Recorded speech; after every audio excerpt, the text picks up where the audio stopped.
and get back to some industry topics. So we'll spend probably the next 20 to 30 minutes on. We'll see how this goes. So, unfortunately, the comedic time is now over. It's time to get serious here. Time to get serious. No more funny business. Exactly. But there is a very interesting piece released a few days ago on Gamasutra regarding the massive churn rate or turnover rate when it comes to the game industry. The piece was titled The Great Video Game Exodus. And I will put a link to it in chat. And it's definitely another one of those very tough looks at what it means to be in the game industry, especially in the AAA industry. And talking about how people are getting into it and then just getting ripped apart about the schedules and what it means to not have a permanent job and being moved around and all that. Yeah. The person who the story was written by or for was Frank D'Angelo, who wanted to get into the game industry. He was hired as an intern at Volition, so he worked on Saints Row and Red Faction Armageddon. And it's that same, and this is the sad part, that this was his dream to get into the game industry and do all that. And instead, he found things to not be as great.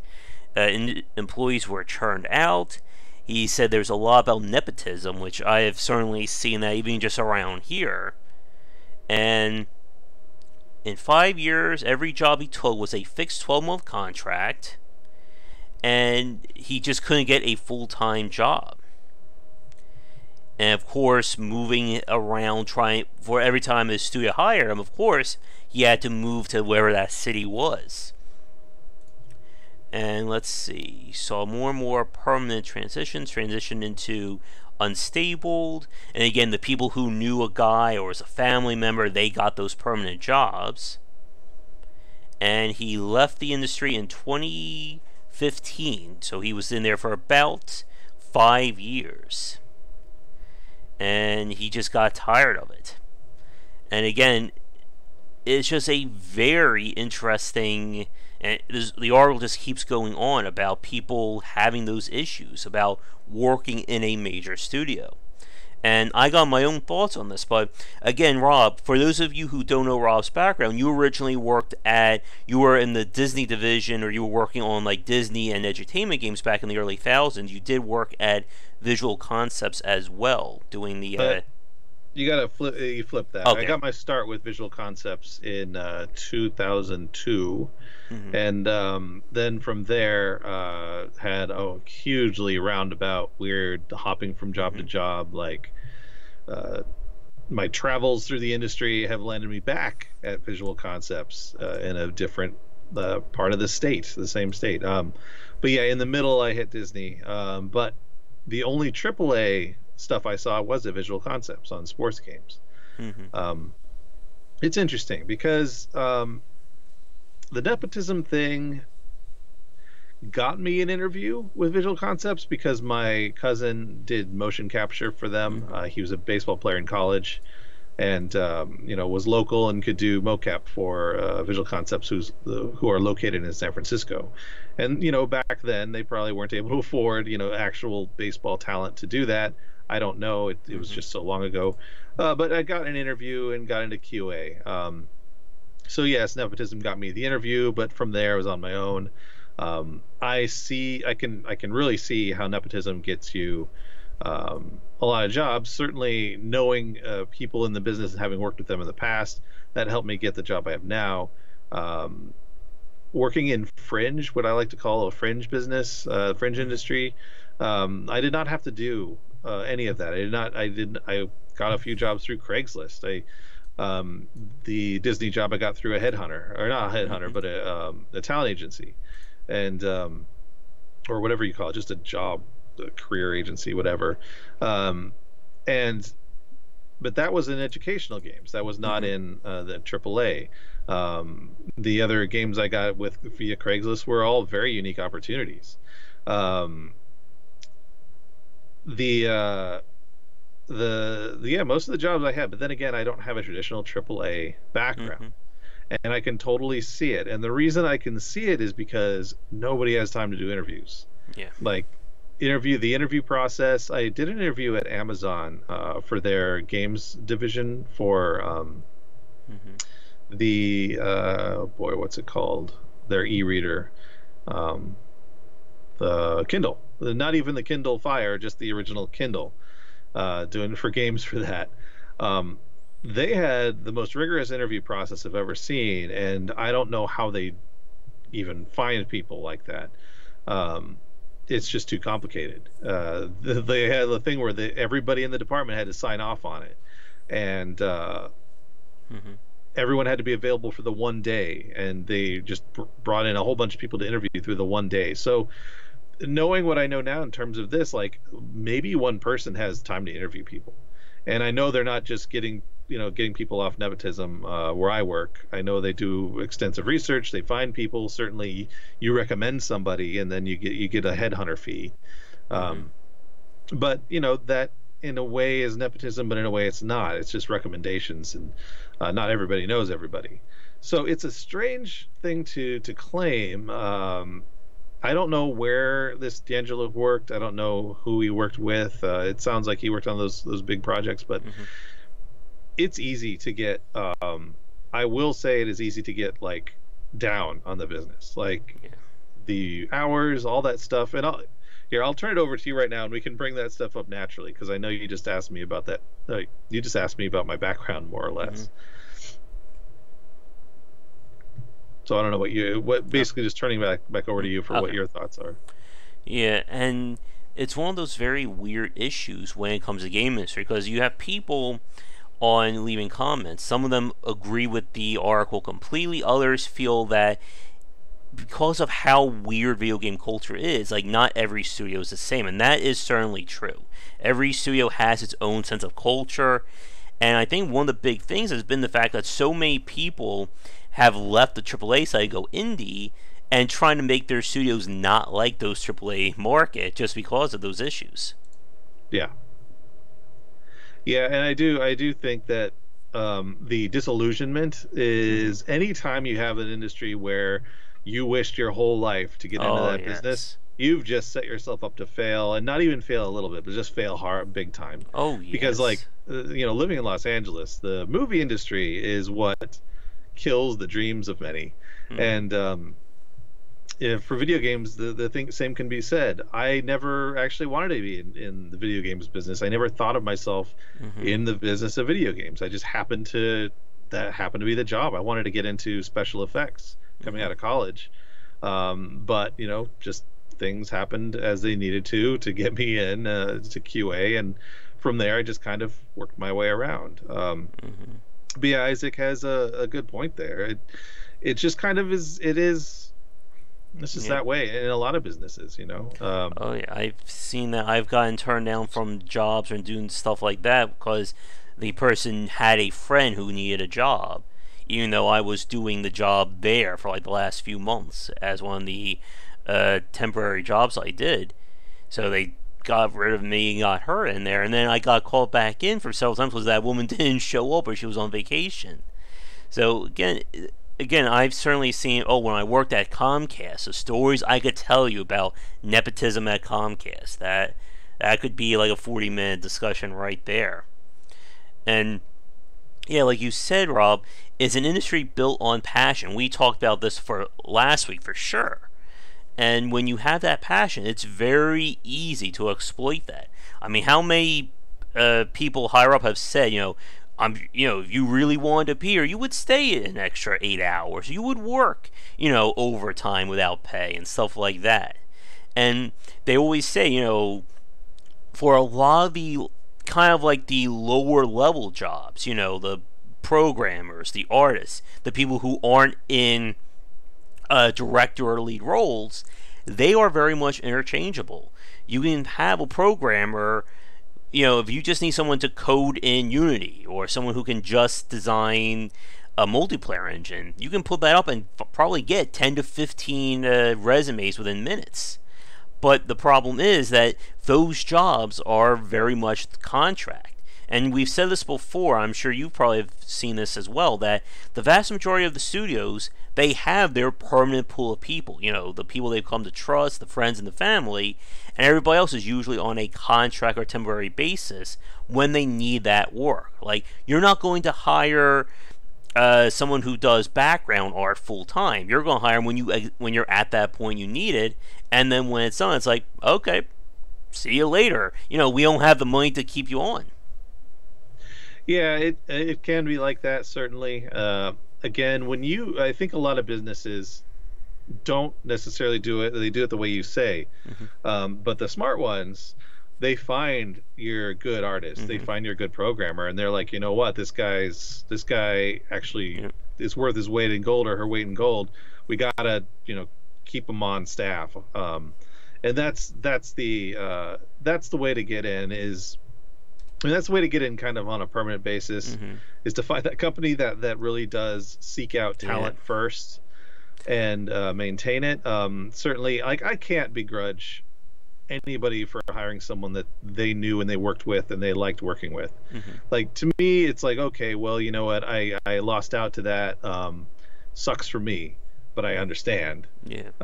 Like, you build a working relationship with somebody and you guys work well together, it makes sense. Certainly the family thing is weird, but, like, it's tough. Let me read what Isaac just wrote. Yeah, and while you're reading that, like, when it comes, like, as you just said, Rob, those are like the Xanadus or the city of El Dorado for the game company when you're actually hiring for talent. But one of the things, as we've said before about the AAA market, it is notorious for that high churn.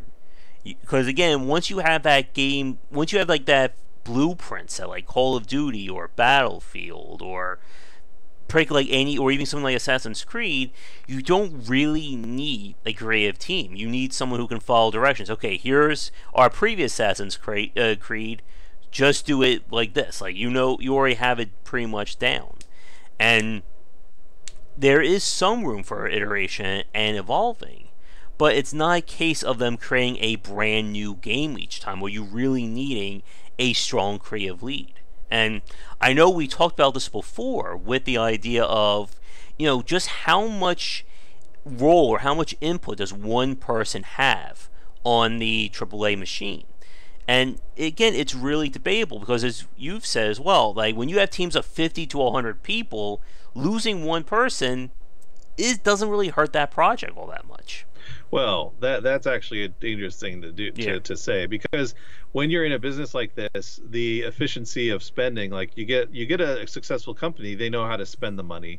Generally speaking, there are companies that just waste the crap out of money, because a successful video game in the hands of somebody who doesn't know how to spend money, well, that's a disaster waiting to happen. But, like, you have a game company that knows how to spend money, knows how to save money, well, they're going to find, like, if you have that one person who's in charge of the one task that kind of drives a lot of the process, and who has the knowledge base, if that person, this is like the hit by a truck puzzle that happens in all industries.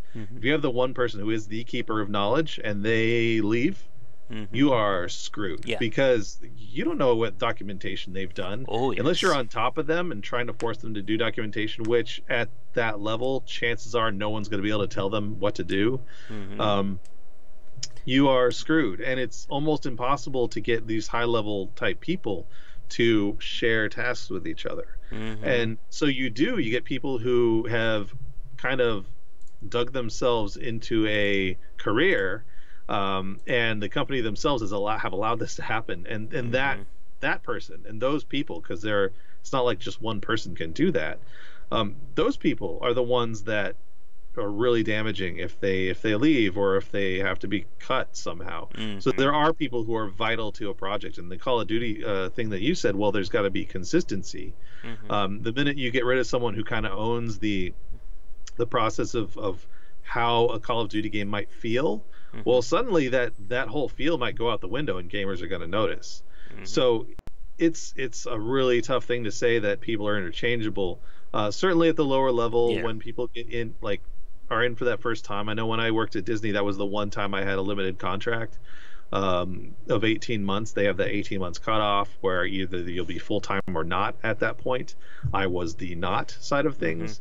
But like, yeah, at that point, the knowledge base is not strong enough for you to have to keep them. But you go too far beyond that, and suddenly you're stuck. Yeah. Both sides are stuck.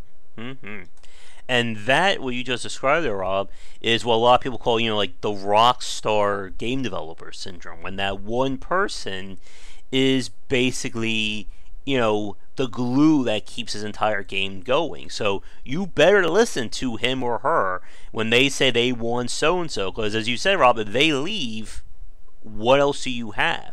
And, they're not going to write everything down. It's all in their head. They're not going to, and like hell, they're going to train somebody new on how they design this game. Yeah. And again, at that point, as you said, they are the force structure, and then that can lead to issues where this person's like, screw everybody else. I'm the one who makes this game. I'm the one who does it all. You better work. You're working for me. I'm not working for you. And, again, I am sure there are many, many examples of that in the AAA all the way down to the independent space of when people get that God complex. I mean, it's in any creative industry. I've seen people, like, around here and some of my former friends who've gotten that God complex because they've gotten a really good career or they went to a really good school. And it gets to that point of, like, why should you work with this person? And there's been that trying to break that myth of the tortured auteur, the guy or girl who they're horrible to work with, they make life a living hell, but they're just so goddamn good at their job that you put up with it. The whole house mentality. Yeah, exactly. And we're starting to see some pushback on that being tortured and being miserable on set or at your job, that doesn't make you creative. It just makes you being a jerk. And it's one of those very weird things. Like with the game industry, again, there really isn't a sense of a formal training for being a game designer. You can be trained to be a programmer, you can be trained to be an artist, but as we've said before, it's kind of hard to teach someone how to use achievements properly. What is a good progression gameplay loop for your title? So a lot of the developers, and especially the ones who kind of gotten in like that, they came from other disciplines. And you hear this from a lot of the older people who've been in this industry. Again, Shigeru Miyamoto started as an artist. I think Paul Ritchie and Fred Ford were programmers. Of course, Richard Garriott, the guy who created Ultima, he was a programmer who got in that way. But you don't see people who just got in because they know design.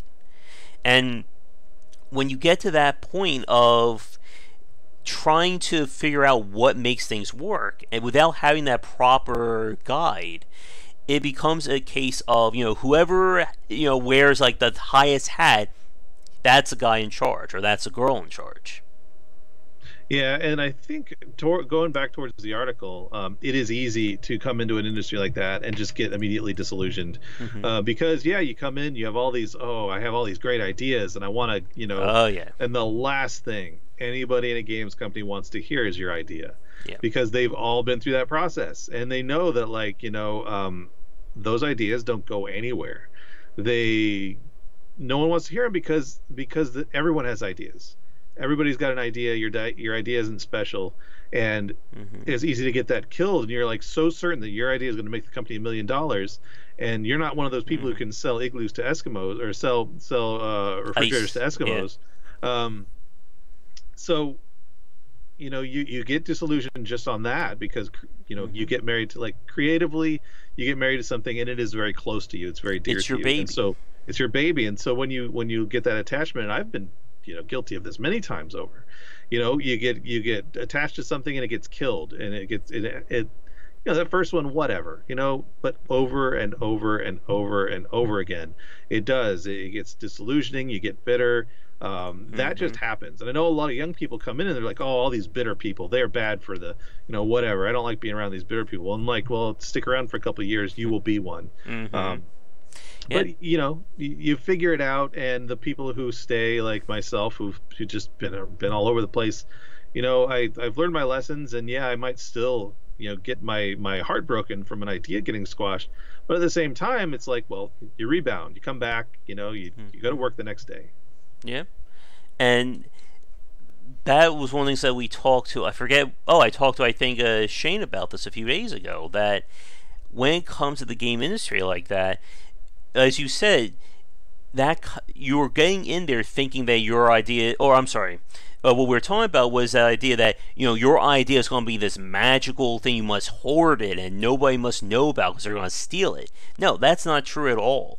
And we talked about when it comes to the independent space that developers are more than happy to hear each other's ideas and offer criticism and suggestions. And it's one of the great things about it. And as you said, Rob, like, for a lot of people, they think they're going to walk into a studio like EA or Nintendo or Blizzard and say, here's my $1 million idea, slam it down on the table, let's work on it, and we'll be rich in 2 to 3 years. That's not like, we're already rich. Yeah. And again, like, it's one of those very weird cases of the lack of transparency when it comes to the game industry has really, I think, hurt for a lot of people just what it means to make games for a living. Yeah, and in the end, and I feel like that kind of thing happens, well, at certain scales in a lot of businesses. But if you can just figure out a way to treat it like a job, and it's still going to happen, like you get like in QA, for example. Well, I did not come up with video game ideas. I knew what my job was, but I got creative about the job I was doing and tried to implement new ideas to how to make it better. And you still run into that kind of fight, and you do that in every industry. Like, okay, well, I have this new way of writing a bug. Maybe we can implement that. Well, no, we've been doing this for the whole time. Okay, damn it. Okay, so you work hard, you get your way up, and then eventually you can start making changes. But like, to go into a business with that thought process, and I certainly didn't have that way back then, it's difficult. If you can manage to do it, you're going to be ahead of the game. Yeah. So to speak. And I think that's one of those big issues about trying to get to that point in terms of that mentality, and why so many people go to the independent side, because you're your own boss. And again, that's an hour and a half discussion right there we get into. But just to quickly summarize it, as you said earlier, Rob, a lot of people don't, like, most companies know how to manage a budget. They have people to do advertising. They know they have a budget guy. And that's what keeps them in business. But when it comes to the independent side, most people are getting in from the art or the game design portion of it. And we have seen many CEOs get crushed because they don't understand how to run it like a business, or as you just said, how to run it like a job. And it's one of those very, I don't know what the exact word I want to use, but it's strange about how different developers will approach things. Like, you'll see this on Twitter, where some developers are like, I stayed up till like 3 o'clock in the morning to implement this amazing thing, and it's great.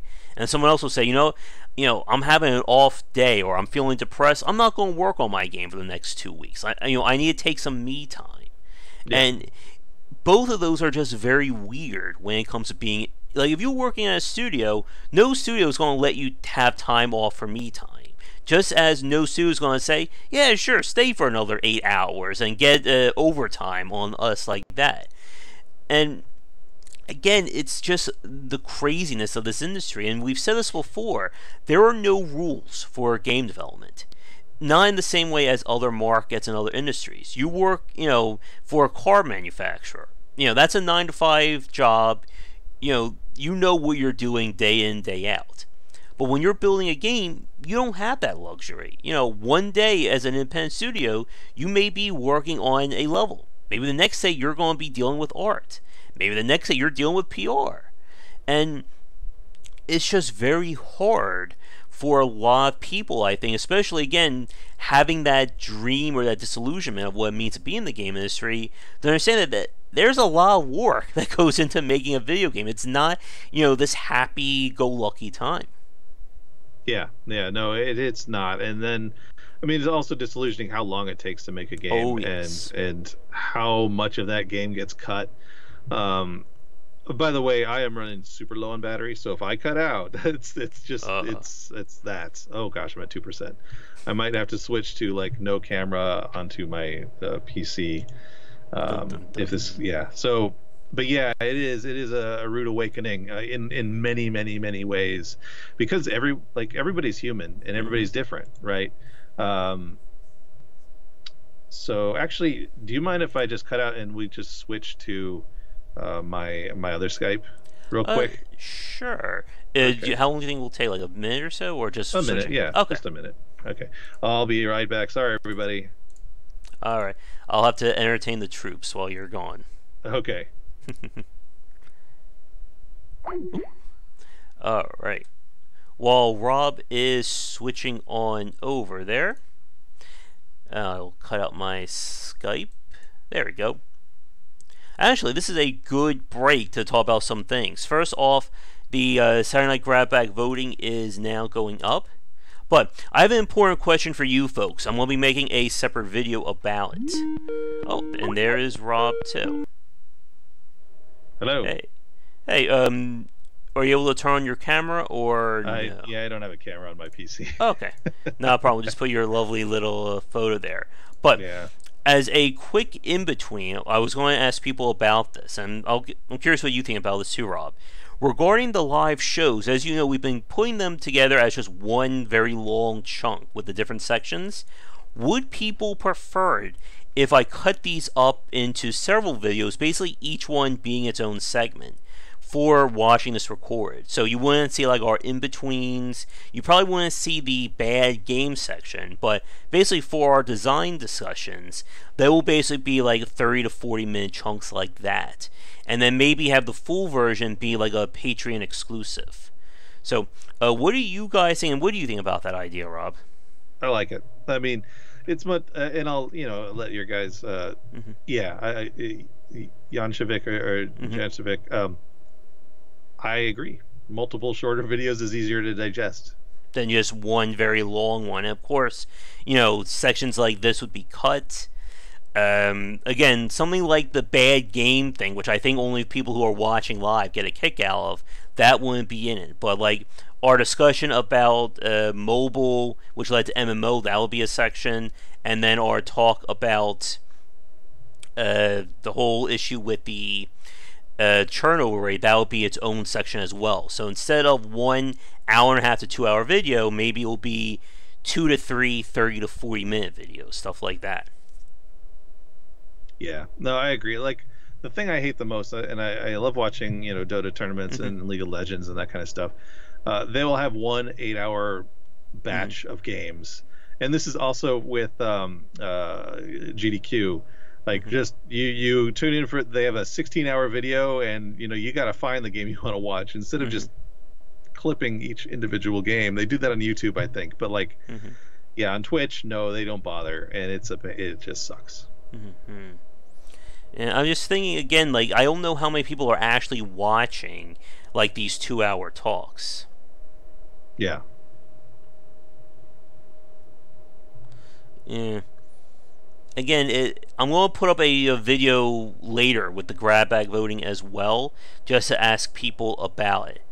And if I decide to cut this up, I'm going to leave this part in just so I can get thoughts on people watching it as well.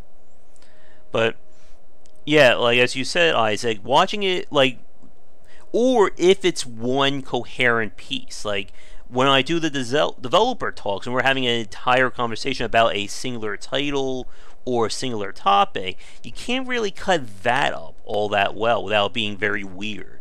I've learned that the hard way with editing the live cast down for radio.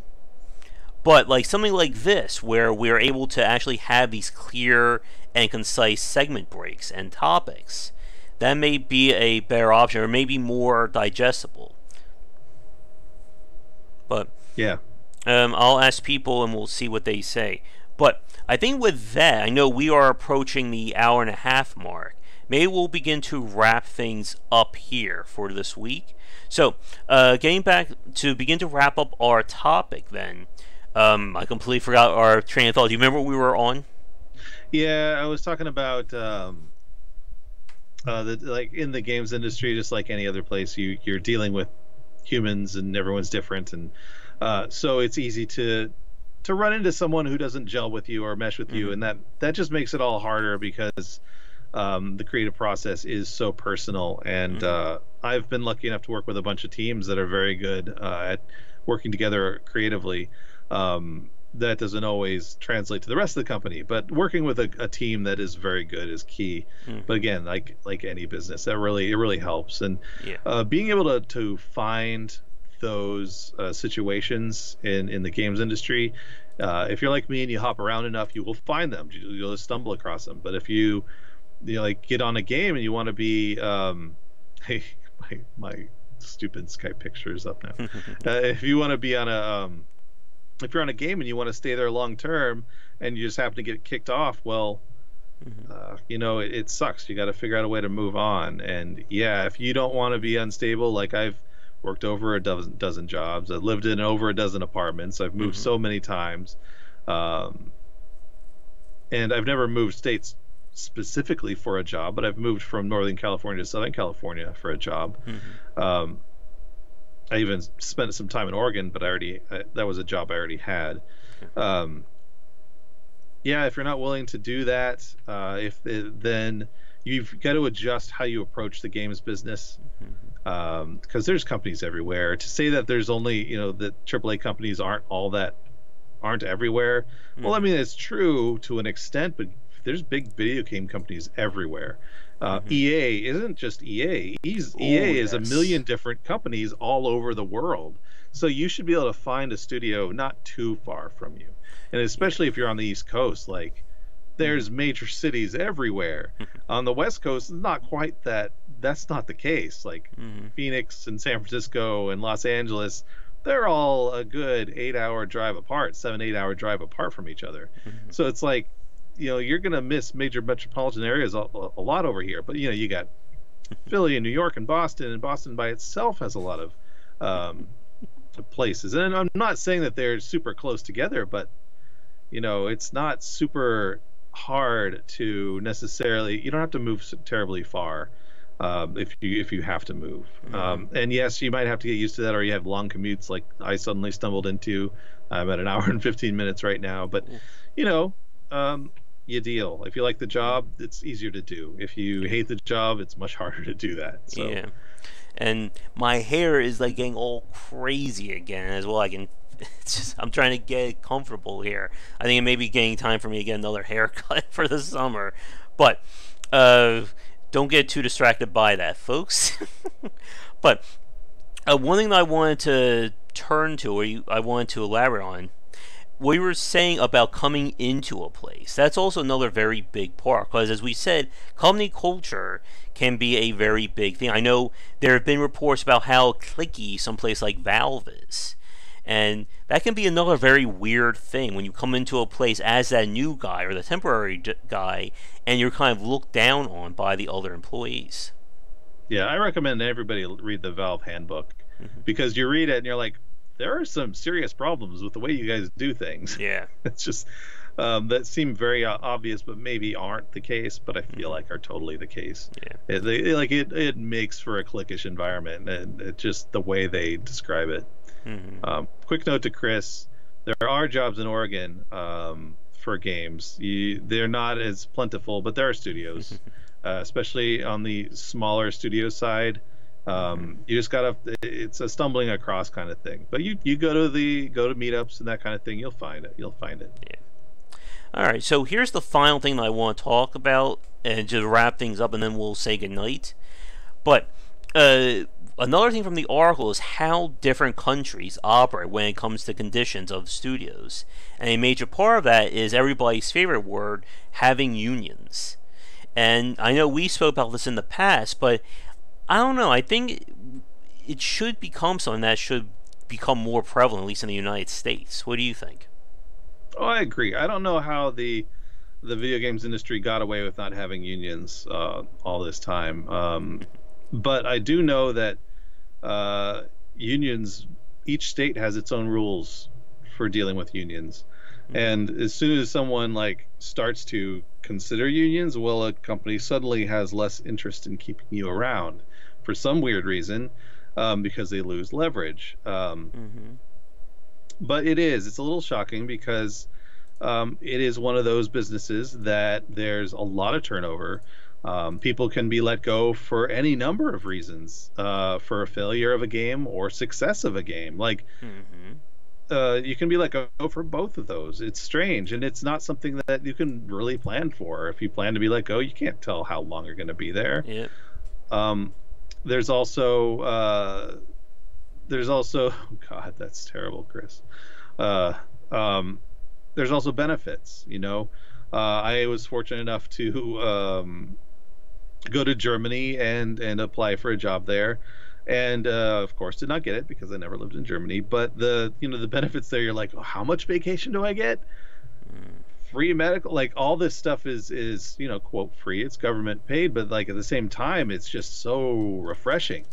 And you get to the States, and there are companies like Disney. When I was there, I went through the agency, and they're the ones who eventually got me medical. I had to work there for like 6 months though, but Disney didn't pay for the medical for that. And if you're hourly, you're not going to get medical. You're not going to get vacation time, certainly not paid vacation time. So, that's what a union would do. It would protect the people who have the more volatile positions. Like the people higher up, they don't really need to worry as much. They have the good benefits. Yeah. They have the good salaries. But the people who are in QA, the people who are just hired as programmers or artists, their first job out of school, that's where volatility just sucks. When you're young, you can survive it a little bit better. But let's say you're new to the industry and you're like 30, or your late 20s. It's harder to do that. Or you're married coming out of school, or you have a kid. Well, suddenly that lifestyle does not match who your family situation. Oh yeah. So a union would be very helpful for those people, and to have companies that are good with that. Bigger companies generally are, because they have to be. But to making people have a more comfortable stay, it's hard to do. Then I say bigger companies are better at that because, like, if you are, if you're pregnant and you don't get leave, then there are a lot of issues that crop up because of that, and most companies don't want to deal with that. Bigger ones. Yep. And what you said there about, again, the people in the higher up positions having that leeway, having that pull, it's again that same thing that a lot of people say about working in this. You pay your dues, you have to get to that point, and then it's all cushy, it's a lot easier. But the problem is there's only so many of those jobs in a company. I ran into that issue with Comcast. I worked there for 2 years, and I was not, there was just nowhere else for me to go. Like, again, and that's another story for another day there.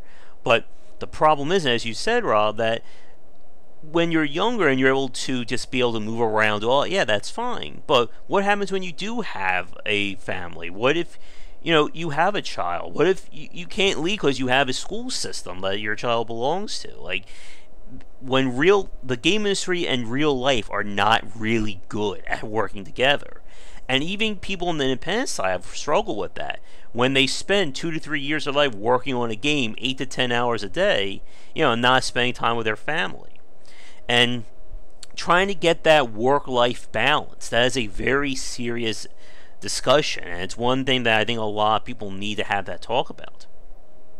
Yeah, it really is. It's a tough thing. And I do want to say that there are companies out there that do everything right, but the problem is no one leaves those companies. Exactly. So it's like those jobs exist, but they're taken. So. Yeah. True, Gren. And the problem, though, is when you're just so focused on that, and then it becomes more. And we talked about that with overtime and crunching on a game. And even with the issues of not... And I think that's one of the more interesting things. And this is probably a topic in of itself, but having spouses and loved ones while you're working on a game. Like a lot of the independent studios, usually it's like a husband and wife or whatever, your partner, and you are working on the game together. Like I know Jay Burgett and his wife, they both work with at Grey Alien. Bill and Amanda Gardner, who did Perception, they're doing the game there. I'm sure. I think. I don't know if Dave Gilbert. I don't know if his wife does anything with the studio as well. But usually for a lot of independent studios, it's kind of becomes like a family affair in a manner of speaking. But what happens when you don't have that? What if, your little game industry side is separate from the rest of your family? I mean, that's a topic in of itself, but it's one that's way too big to go on. And exactly, Chris, a lot of these companies, they don't want you to have a wife and a child or have to deal with outside things. Because then, if you're dealing with the outside stuff, how are you working on the game for, a 50 to 60 hour week? Mm-hmm. But I think with that, I can't think of anything else to really talk about without going for another 40 minutes to an hour. Do you have anything on your end, Rob? Oh no, not for the same exact reason. There's a lot of topics on this one, like can branch off from this one topic alone. That's true. Exactly, Chris. Your own bedroom in the office building. Yep. Your own little nook. Like what was like? I saw those things in Japan where they open up like the closet and they have like a little bed in there. They can just get in there and sleep. But that's probably getting into more topics than we have time for. Yeah. And I would agree with that, Gren. Again, just getting more people in there and being able to show what it means to work is a very big point. Yeah, it's getting there. The industry is growing and it is being more and more inclusive, and that's a great thing. It is slow to do so, but it is doing it. Again, we're talking about kind of like the glacier moving along, or like those old-timey wheels slowly but surely turning. So again, it's getting better, but we've yet to see that really strong push, that big take that's going to change how things work, because the industry doesn't like standards. Again, we've talked about this many times over, and we'll probably keep talking about it in the future. They don't want to say that every studio must do this, because not every studio is the same. Not every game is the same. Oh, yes. And yeah, it's great that we're seeing more, and that's a very big point there, Glenn, that we are seeing an attempt to legitimize the gamers. We've seen that for the last 5 to 10 years, maybe more than that. It's not considered anymore this niche thing, like the idea of a starving artist. There is a lot of money in the game industry, and everybody knows it now. And I think we are going to probably see more of those steps made to standardize some of these rules, and again, that quote-unquote Wild West atmosphere. Yeah, it is. I mean, it is in a lot of locations. It is way more stable and way more inclusive, and they're pushing for that. But it has taken the right-minded people seeping up into the positions of power to make that happen. Mm-hmm. And and this is the last one, because then we really do have to get going. We do know that when there is actual talk to have unions, when that conversation becomes legitimate and serious, a lot of the major studios are going to fight that tooth and nail. Yeah. Mm-hmm. Exactly, Chris. And that is going to be and how that kind of shakes out is going to have a very big impact on what it means to be in the game industry going forward. Yeah, unfortunately, the math doesn't quite work out, but yeah, it is correct. If you get into the habit, I don't even think about the 80 hours per week. I think of reducing the scale of your game. That's very important to do, and most people don't know how to do it. Oh yes, especially not just in the AAA, but in the independent side as well. When projects take 5 to 10 years to make a single game, or you keep adding and adding. But again, that's way too much to get into now. So let's wrap things up for this week. I don't know if I'm going to cut this one up particularly, but I am going to make a separate video and ask some of the silent minority what they think about this. I'm going to set it on the Discord as well. And for you new folks who would like to join us over there, you'll find just the link down below. But Rob, as you said, are you going to be doing any streaming this week? No, I mean I just have to default to no right now. I've been focused so much on the NBA 2K League thing. Like every Saturday, I basically have to be on call for 10, 11 hours.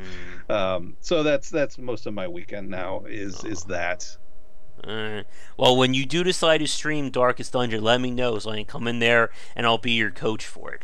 You can heckle me. Exactly. But we'll be back next Sunday around 3 p.m. for another chat. Look forward to upcoming podcasts, including my talk with John Schaefer. And I may be posting the audio cast of my discussion with the Cook Serve Delicious developer this week as well. But be sure to check back for daily discussions on game design here and on Game Wisdom, where we examine the art and science of games. And I'll be sure to let you guys know about any more updates with the book. But until next time, have a great evening, folks, and we'll see you all then.